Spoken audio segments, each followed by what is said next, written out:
Magandang araw sa atin mga kalingap. Mga kalingap, may update po tayo kay Dara. Pero bago po yan mga kalingap, kung bago pa lamang kayo sa channel ko baka naman po pwedeng pa-like and subscribe my channel para lagi po kayong updated sa aking videos. At huwag din po natin kalimutan mga kalingap na pakisuportahan ang ama ng kalingap na si Val Santos Matubang at Kalingap Rob Matubang pati na rin ang viewers at reactioners. Maraming salamat po. Mga kalingap, muling sinorpresa ni Dara si Rose Ann sa ribbon cutting ng kanilang bahay.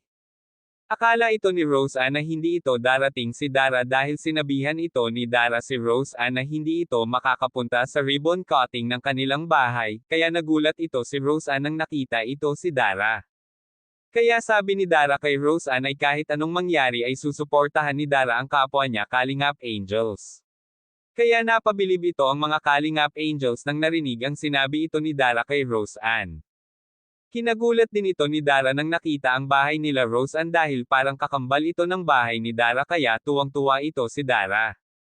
Binati din ng mga Kalingap Angels dahil sa nakita nilang bagong cellphone na binigay sa kanya ng isang sponsor. Deserve niya daw ito dahil napakabait at napakatapang na bata at magagamit din niya ito sa kanyang pag-aaral.